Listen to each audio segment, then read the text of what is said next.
Caríssimos irmãos e irmãs, também aqueles que estão nos acompanhando pelas redes sociais da Paróquia Santana, a Palavra de Deus merece sempre a nossa reflexão, nossa meditação, onde nós aprendemos o caminho da vida. E escutamos a primeira leitura do livro do Êxodo, capítulo 3, quando Moisés é chamado por Deus a uma missão, para que ele pudesse conduzir o povo de Israel até a terra prometida. E Moisés, diante do chamado de Deus, respondeu um sim, que escutamos hoje. Ele disse: sim, eu irei aos filhos de Israel. Moisés respondeu ao chamado que Deus lhe fez, para cumprir dessa missão. O Senhor tinha constantemente chamado a primeira coisa, tinha aparecido para Moisés, para que ele pudesse sim cumprir dessa missão. E seu coração foi generoso, ele se colocou ao serviço de Deus. Já tinha 80 anos, mesmo assim o Senhor queria para que ele pudesse cumprir dessa missão, e ele respondeu. E é assim também que Deus faz conosco, nos chama continuamente. Mas Moisés ainda pediu a Deus qual seria o seu nome. Nós chamamos Deus, a palavra Deus significa um ser divino, mas Deus tem um nome pessoal, e Ele disse: eu sou aquele que sou. Para nós parece bem diferente a gente poder entender na nossa língua portuguesa, mas o significado que muitos já tentaram explicar dá um sentido primeiramente de ser um Deus pessoal, um Deus que existe. Por isso ele fala: eu sou aquele que sou aquele que existe, que está aqui, que é uma pessoa, a qual que criou todas as coisas, que é o Todo-Poderoso, mas que é também um ser divino, superior a nós. Nós somos criados à imagem e semelhança de Deus, então nós temos uma visão do que é Deus, mas Deus é muito mais que nós podemos realmente dizer com as palavras humanas. Quem é Deus? Uma pergunta que a humanidade se faz por tantos anos. Nunca conseguiremos dizer tudo aquilo que Deus é, mas uma coisa nós podemos ter toda a certeza: Ele existe, Ele está no nosso meio, está ao nosso lado, e assim nos acompanha nesse mundo presente. Por isso é tão importante também nós encontrarmos com Deus nessa vida. Podemos passar nessa vida se encontrar com o Senhor, uma experiência realmente pessoal, para nós entendermos quem é esse Deus, qual é realmente o seu nome, o que significa o seu nome. Eu sou aquele que sou. E é isso que nós temos que viver também a nossa vida, e se encontrar com Deus.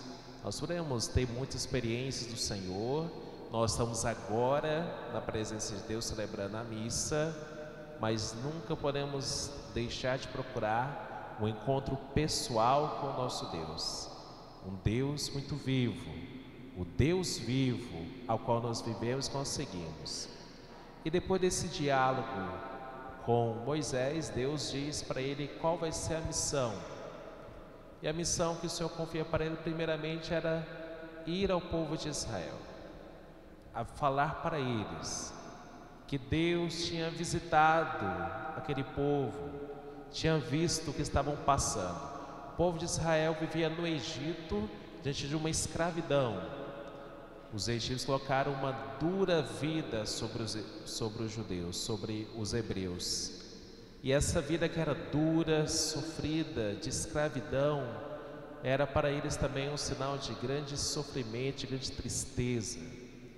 Deus escutou o clamor daquele povo, o visitou e viu, e assim tomou a decisão de ajudá-los, para que pudesse levá-los então a uma terra muito melhor que aquela terra do Egito. Por que Deus enviou Moisés primeiro ao povo? Para que pudesse mover o coração deles para essa libertação. Eles também deveriam querer seguir para a Terra Santa, a promessa que tinha feito a Abraão, deveria ter aquela terra prometida, iria acontecer. Estavam sofrendo mas também eles não sabiam que deveriam sair daquela terra. E às vezes não queriam sair do Egito, porque o Egito era um lugar que era muito bom, que tinha alimento, por mais que era uma vida dura, sofrida, mas quando chegaram, Jacó, seus 12 filhos, com toda a sua família, era um lugar de muita fartura, de muito alimento, e viveram muito bem no Egito, e por muitos anos. Mas o Senhor queria dizer para eles que deveria agora deixar essa terra do Egito, para procurar aquela terra muito melhor, que, como diz a expressão de nosso Deus na palavra, que terá leite e mel, jorrará leite e mel naquela terra. O Senhor mostra para eles que é algo melhor a se buscar, a se viver. E a palavra de Deus também diz para nosso coração hoje que nós temos que também escutar o que o Senhor tem a nos falar, para deixar a escravidão e seguir para a liberdade dos filhos de Deus. Nós não podemos ficar apegados ao mal, ao pecado, mas nós temos que libertar-nos para poder então conquistar essa terra santa, essa vida que Deus nos concede, que é o reino dos céus, aqui na terra e na eternidade. Então é preciso também nosso coração se mover para encontrar realmente essa libertação, querer seguir o Senhor.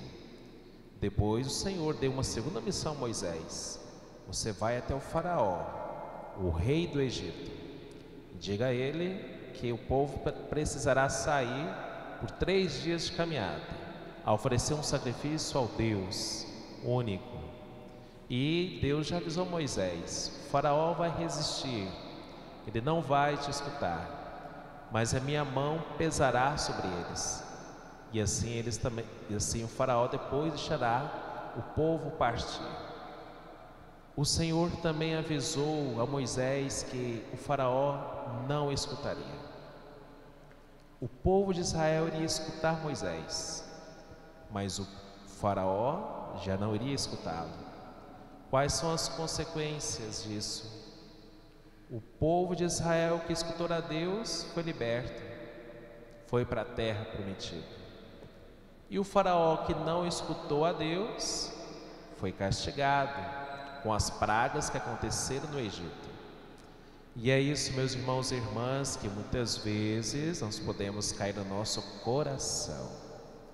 Quando nós escutamos a Deus, Ele nos liberta, Ele nos dá vida, Ele dá sentido às coisas da nossa vida.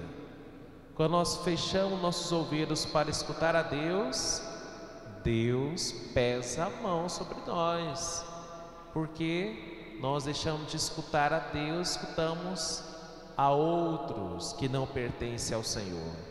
E aí o Senhor, realmente as coisas nos pesam e torna somente algo doloroso a se viver. Olha o que Jesus disse no Evangelho de hoje, que vinde a mim todos vós que estáis cansados e fatigados sob o peso dos vossos fardos.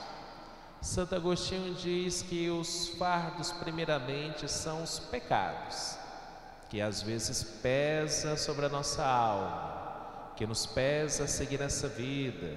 O pecado é um mal, esse mal nós podemos às vezes estar carregando continuamente na nossa vida. É isso que aconteceu com o faraó, não escutou a Deus, por isso pesou sobre ele aquele pecado de não escutar o Senhor. E assim também a nossa vida, se nós não escutarmos a Deus, o pecado nos pesa. Mas ao mesmo tempo sabemos que temos que carregar ainda outros pesos e outros fardos. Às vezes o peso da doença, às vezes o peso de uma tristeza, o peso de uma decepção, o peso de um sofrimento maior, moral, familiar. Isso nos pesa de tal forma que a gente está arrastando muitas vezes da vida. E o Senhor diz que para tirar esse peso e colocar o fardo dele sobre nós. Que fardo é esse? O Senhor vai pegar todos os problemas, esse peso aí que te carrega, e vai conduzir de forma com a graça dele, com o peso dele. E o peso de Deus é peso leve. quando nós seguimos a vontade de Deus com sua palavra, quando nós escutamos o que aconteceu com o povo de Israel, eles tiraram o peso da escravidão, ficaram livres, ficaram leves, ficaram livres. E assim também, quando nós entregamos nossas dores, nossos sofrimentos, o peso dos pecados nas mãos do Senhor, Ele então conduz para nós de forma leve, mesmo na dor do sofrimento.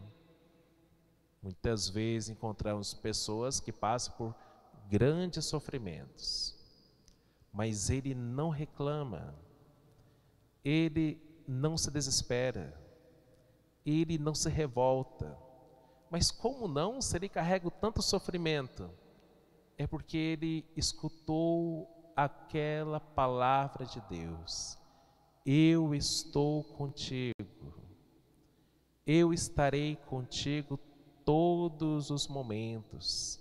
É por isso que essa pessoa consegue carregar o peso de uma doença, de um fardo, de uma decepção, de forma leve, sem carregar realmente um grande peso sua alma, porque está carregando o peso de Deus. O peso de Deus é leve sobre a nossa alma. Então possamos hoje pedir ao Senhor que nos dê esse fardo dele, que Ele possa nos ajudar realmente a carregar com amor a nossa cruz. E é preciso mansidão e humildade.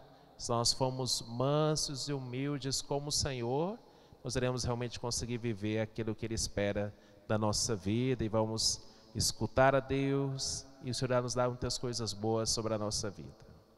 Para terminar, estamos fazendo a novena em honra a Santana, padroeira dessa comunidade.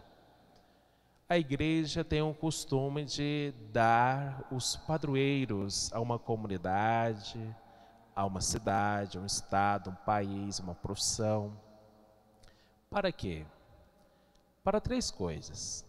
Primeiramente, para que aquele padroeiro ou aquela padroeira possa ajudar, interceder. Segundo, para que possa proteger. E terceira coisa, para que possa abençoar. A comunidade foi confiada há muitos anos atrás, como nós conhecemos da história da cidade de Anápolis, a Santana. E que Santana fez durante todo esse tempo? Primeira coisa, intercedeu. E como intercedeu pelo nosso estado, pela cidade de Anápolis? Quanto intercedeu por essa paróquia? E muito. Os santos estão na presença de Deus. Nós cremos que Santana, a avó de Jesus, está na presença de Jesus Cristo, e assim ela pode fazer e muito por nós. Por isso nós precisamos às vezes de resolver uma situação, aí nós damos ajuda. Aí pedimos ajuda de quem? Santana. Nossa, eu estou com aquele problema para resolver lá. Vai lá aos pés de Santana e diz: Santana, me ajuda aí. Eu preciso então passar por o mesmo exame, uma doença. Por que encontrar ajuda? Santana para nos ajudar. Então nós temos ela como aquela que nos ajuda, intercede. Os milagres aconteceram e acontecem até hoje porque Santana ajuda a vencer essas provações. Segunda coisa, para que Santana pudesse proteger essa comunidade. Como protegeu? Quantas vezes foi protegida essa cidade por causa de Santana? E é também na nossa vida, quando passamos um perigo de vida, um perigo de um mal, de um assalto e tudo, quem nós temos que pedir a proteção? Santana. Ela nos protege. Isso já aconteceu com muitas pessoas e acontece também, nós confiamos sobre a sua proteção. E por fim, a igreja confia um santo para que possa realmente ser abençoado. Nós queremos ser abençoados, a nossa família, no nosso trabalho, nos nossos afazeres. Abençoado significa aquele que tem o favor de Deus. Contamos com Santana, pedimos a ajuda dela para que realmente nossas coisas possam ser abençoadas e não amaldiçoadas, para que possa acontecer de forma que convém, segundo a vontade de Deus, e que possa ser um bem para nós e o bem também para aquelas pessoas que estão ao nosso lado. Não podemos buscar ser abençoados só para que nós sejamos realmente, tenhamos mais coisas. A bênção de Deus é que nós possamos ser capazes de partilhar. O bem, as virtudes, os dons, não são para nós, para o nosso egoísmo, mas para a nossa partilha, nossa vivência comunitária. Então possamos hoje pedir a Santana que possa nos ajudar em todas as nossas dificuldades. Peçamos a ela que nos proteja de todos os perigos. Peçamos a Santana que abençoe nossos afazeres. Nós possamos ter essa fé, confiança, onde a terra é ligada ao céu, e assim Santana possa interceder por cada um de nós, pela essa comunidade paroquial, pela nossa cidade, pelo nosso estado. Que Santana, a mãe da Virgem Maria e a avó de Jesus, possa nos abençoar cada vez mais nessa caminhada da vida. Louvado seja nosso Senhor Jesus Cristo.